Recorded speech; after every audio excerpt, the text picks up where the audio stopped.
You know, just the first few bars of that tune, it strikes fear into the heart of just about every saxophone player. And if you don't know what I'm talking about, it's because this is coming up next. I've got something really special for you today though, because inside Sax School Pro we've just released a brand new course all about giant steps, and I want to share the first lesson from that whole course with you today. Now, even if you've got zero interest in playing a solo like John Coltrane, this is a really important song for you to know, because there's so much stuff that you'll learn in the melody and the harmony of giant steps that'll really help you to play saxophone better. So it was Joel Purnell from the tutor team that filmed this course, and actually a lot of the stuff he talks about in this course is the stuff that he teaches his students over at the Leeds Conservatorium here in the UK. So it's packed with a load of great information, but in this very first lesson, Joel is teaching you how to play the melody, and he's using a really cool technique actually to break it down and make it really memorable. So let's dig into the lesson now, where you're going to learn how to play the melody for giant steps, and I'll catch you at the end. In today's lesson, we're going to look at an absolute classic, and it's one that every saxophone player has heard of. So let's see what this month's tune is.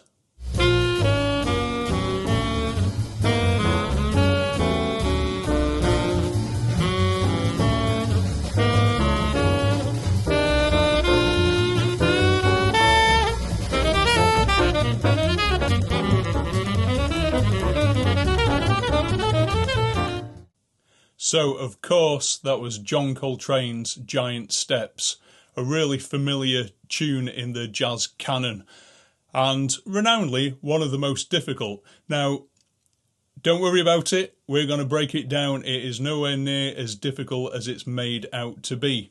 So Coltrane recorded this tune originally in 1959, an absolute pivotal year in jazz, with releases for Miles and the real beginning of the modal period of jazz. Now, it was released in 1960 on the album entitled Giant Steps, which is a great album and definitely one worth checking out. So we're going to have a look at the melody in this lesson, and we're going to break it down, and it's a really simple melody to get our fingers around. So let's have a look at the melody.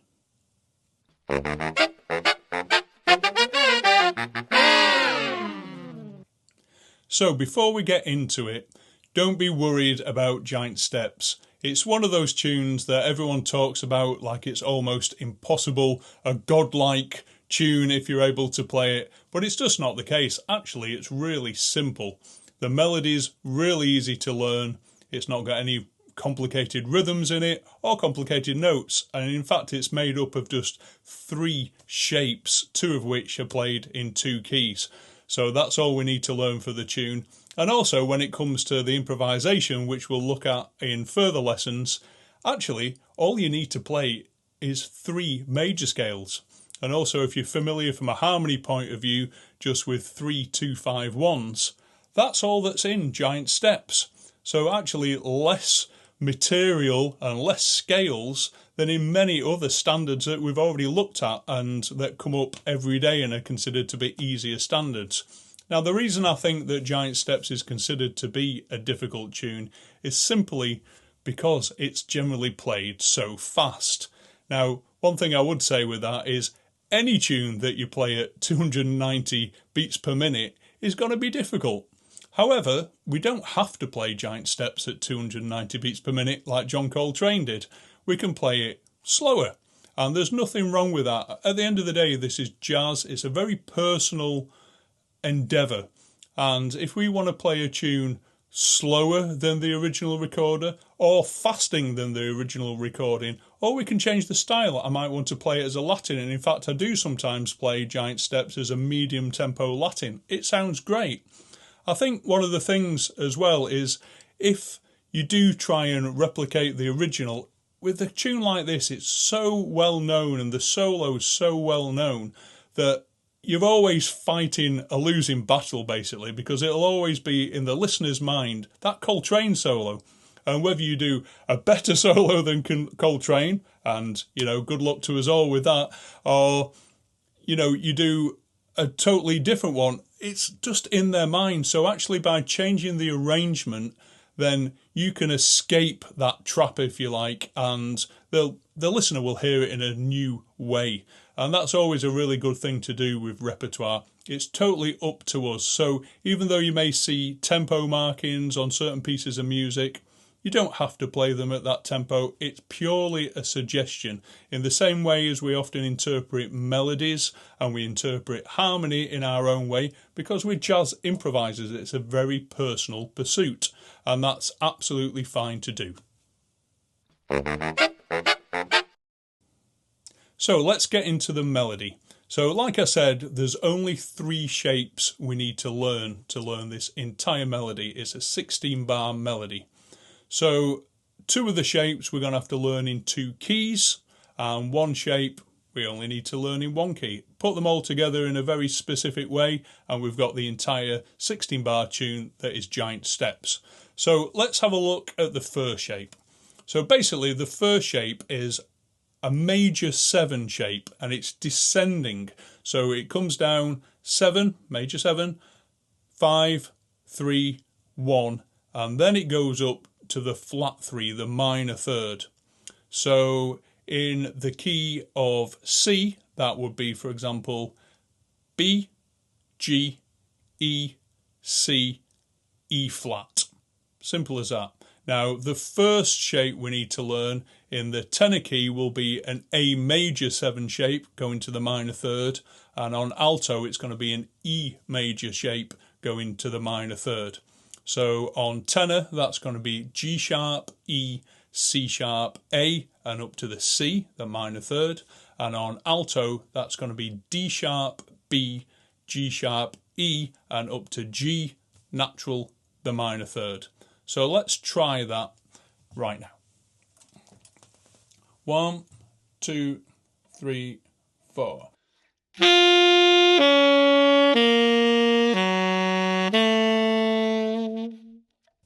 Let's try that once more. 2, 3, 4.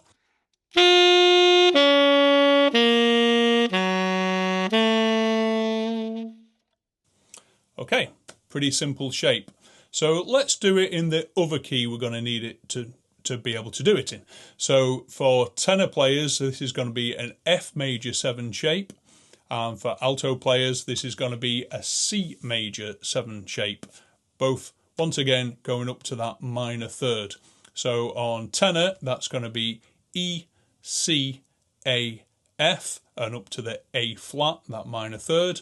And on alto, that's going to be B, G, E, C, and up to the E flat, the minor third. So let's try that together.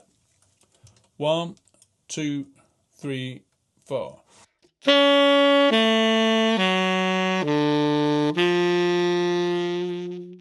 And let's try that once more. 1, 2, 3, 4.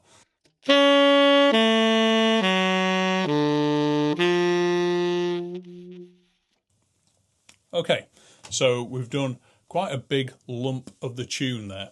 So next, let's have a look at our second shape. And there's a few ways of looking at this shape. So if you're familiar with minor pentatonics, so a minor pentatonic is 1, flat 3, 4, 5, flat 7. If you've ever dealt with those, it's exactly the same as a major pentatonic. It just starts on a different note. So for example, C sharp minor pentatonic is the same as the relative major E major pentatonic. It's the same series of notes, it just has a different start point. It's a different mode of the pentatonic, a different starting note. Okay, so one way of looking at this shape is we're going to go 1, flat 7 up to flat 3. So that's one way of looking at it. So in the key of C sharp minor pentatonic, that would be C sharp, the root, B, the flat 7, and E, the flat third. So there's one way of looking at the shape. A secondary way would be to look at it from the major pentatonic, E major pentatonic, if we're looking at the same one, and that would be going 6, 5, 1. So C sharp being the 6, B being the 5, and E being the 1. And the third way I'm going to give you to look at it is you can just look at it as going down a tone, so C sharp to B, and up a fourth, so B to E. So there's 3 different ways of looking at it. And when it comes to stuff like this, there's not a better way of doing it. We're all different. Some of us are quite mathematical. Some of us prefer to think about structures we already know or equate it to maybe a tune or a melody we've already learned. It really doesn't matter which way you think about it. All that matters is that you get it right. And no one cares how you think about it. If it works for you, it works for you. I think about some things in very strange ways I'd never teach them because they probably won't make sense to other people because they're built on very personal experiences. Things that I've played before or things that I've learnt before, and I'm reusing that information to remember a new thing.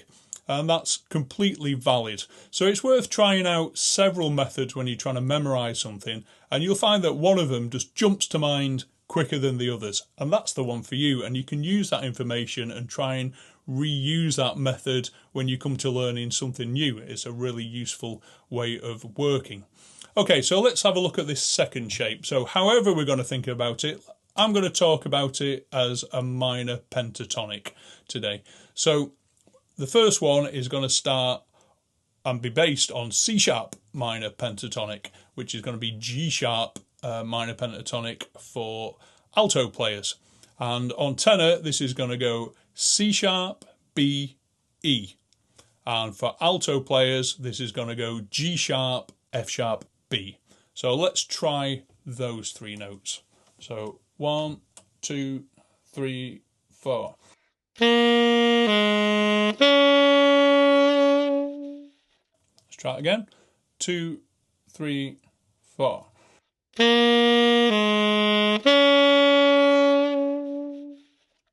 We're going to do this shape again, once again, in a different key. So this time for tenor players, it's going to be based on the A minor pentatonic.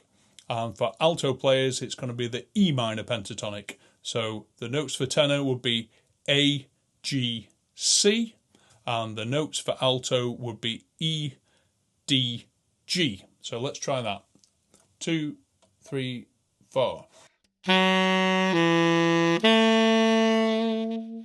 And again, 2, 3, 4.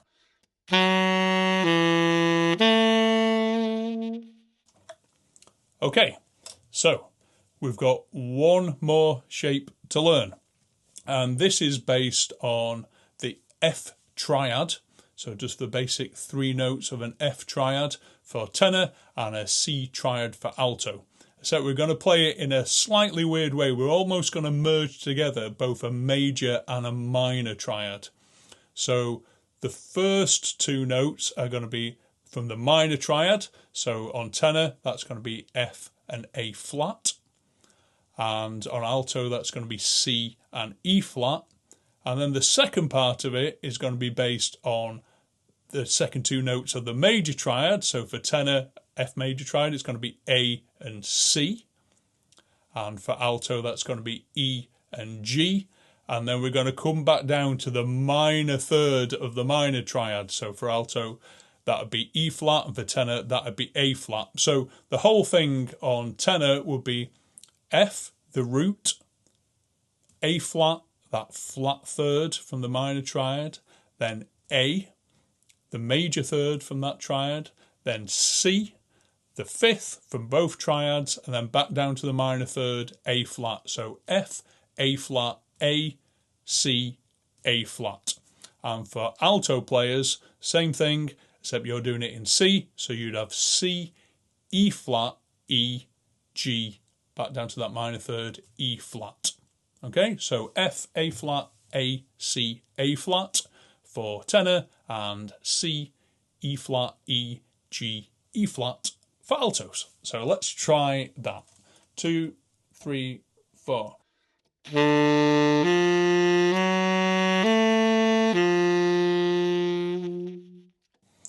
Let's try that again. 2, 3, 4.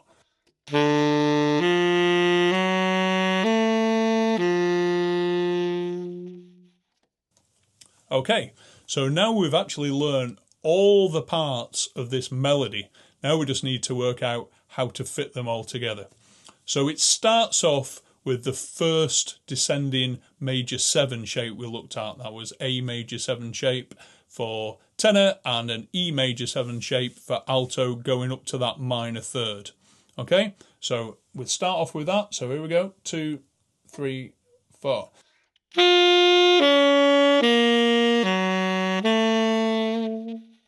Okay, now nearly always the link in this tune is to go up a semitone from the final note of the phrase and then play the next group we've looked at starting on that note. So here on tenor we've gone G sharp, E, C sharp, A, C, and we're going to go up a semitone to the C sharp, and then we're going to play the second little group we looked at. So that would be C sharp, B, E on tenor, and that would be G sharp, F sharp, B on alto. So from the beginning, 2, 3, 4.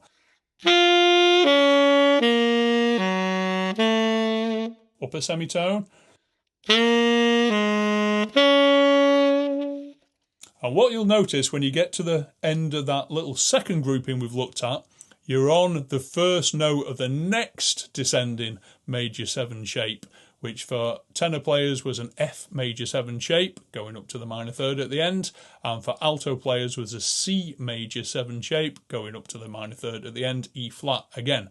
So let's put all that together. So we've got 2, 3, 4.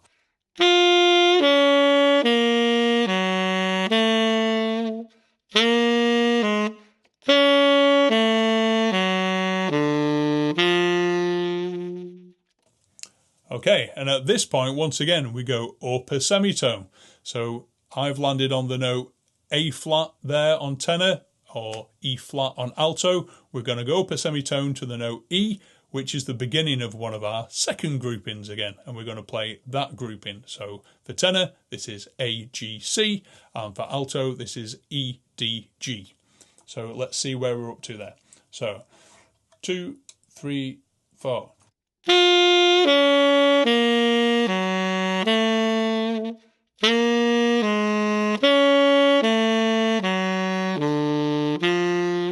Upper semitone. Then we go up another semitone from that final note, and we're back to the first of the second 2 groupings we played, the C sharp pentatonic one or the G sharp pentatonic one.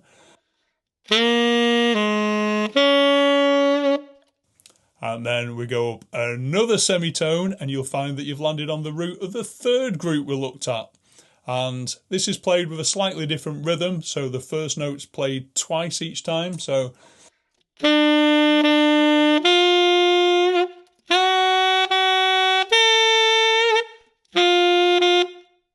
hopefully you can hear how I've linked those together. So let's put the whole thing together. So we're not playing it with the rhythms yet, though there's not many rhythms in this tune.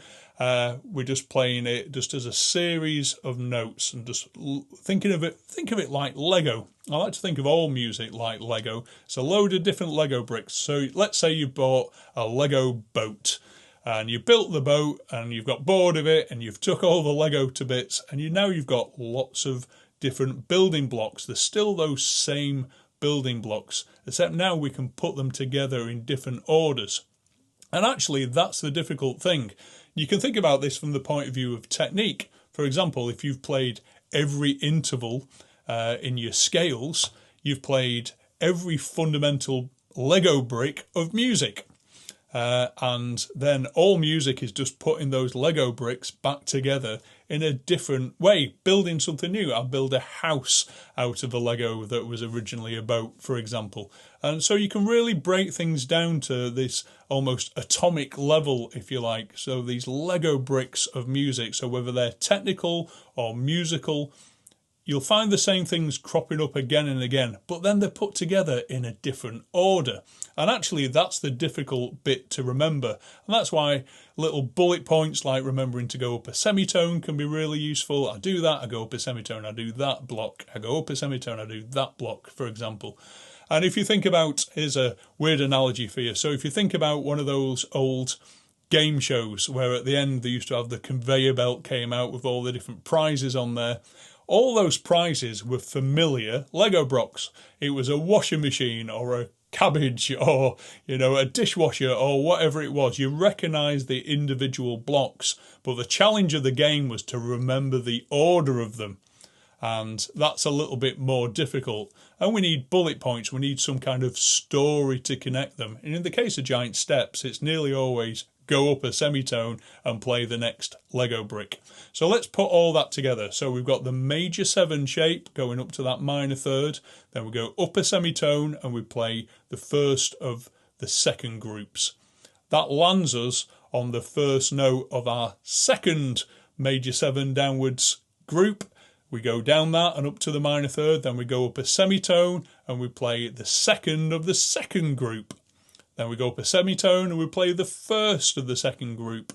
Then we go up a semitone and we spread out this third group, ba ba ba, up to the minor third, and then up to the major third, ba ba ba, up to the fifth, and then back down to the minor third for the third phrase.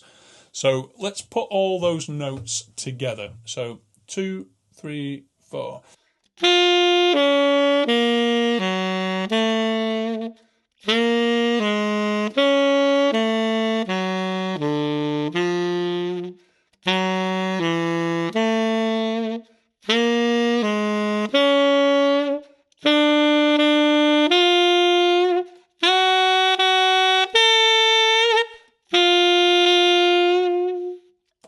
And that's the whole tune. Now we need to be familiar with the rhythm, and there's no better way of doing that than just listening to the melody on the recording a few times. That's the best way of getting rhythms in your head, particularly if you're not a keen reader. They'll go in, you've got these series of little shapes, and you just apply that rhythm from memory. And that's a great way of learning tunes as well. So that's something I definitely advise. And I know we talk about that all the time in the spotlight sessions with Fred and Chris and Nigel. We're always saying about how important it is to listen to the tune because it really aids memorization. So now we've got all those building blocks, let's play it in time with the backing track. 1, 2, 1, 2, 3, 4.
So I hope you found that okay.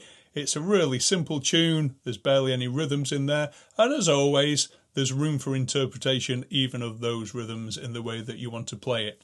In the versions we're about to listen to of various players playing it, you're going to notice lots of different things. You're going to notice that some of them play at different tempos, some of them add extra bits to the arrangement, maybe extra chords or extra bars or vamps. Some of them change the rhythm of the tune. So once again, going back to what I said earlier, that personalisation and sometimes getting away from the rhythm and the original versions of these tunes isn't necessarily a bad thing. In fact, it's a great thing for individuality.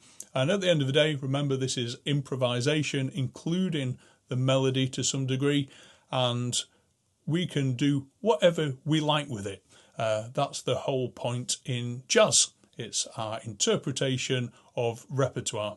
And remember that all written music, including tempo markings, dynamic markings in jazz, these lead sheets that we see are just there as an editor's guide. It's their interpretation of the tune. It doesn't necessarily have to be ours. Our job is to interpret it and make it our own. How awesome was that? Did you enjoy that lesson? Do you like the way that Joel breaks down the melody like that? Because I find it really helpful for memorizing a melody and really internalizing it quickly. So if you like that kind of thing, let me know in a comment down below. Now, the fact that you stuck around to the end of the video tells me that you are really into this sort of music and you love to learn more. So I think you'd really enjoy the rest of the course from Joel, which is inside Sax School Pro. And in the rest of the course, Joel digs into a bunch of different examples of how this tune's performed, and then he breaks down the harmony into really simple steps. This is the thing I love the most. He shows how you can improvise over giant steps with just 3 scales, which is brilliant. So he gives you a load of really clear tactics, and by the end of the course, and it's like quite a long course actually, there's so much information and simple strategies in there that you can really easily improvise over this tune that most people think is almost impossible. So I think you're absolutely going to love it. The feedback from our members inside Sax School has been absolutely amazing. So right now you can actually go check that out with the 14-day trial. It's still active as I'm filming this video, and you can get the 14-day trial by going to the courses page of saxschoolonline.com or look for the link down below. I'd really love to see you in there. There's so much other stuff as well as this course from Joel, including lessons on other styles like classical, straight ahead jazz, funk, smooth jazz, pop, blues, ska. Pretty much anything you want to learn. We've got courses and lessons to help you, and of course a massive tutor team to guide you along the way too. So I'd love to see you inside Sax School Pro, but most importantly, keep digging into the resources on the channel here. Here's a couple of other lessons that you could look at next, and keep having fun on your saxophone. I'll catch you next time.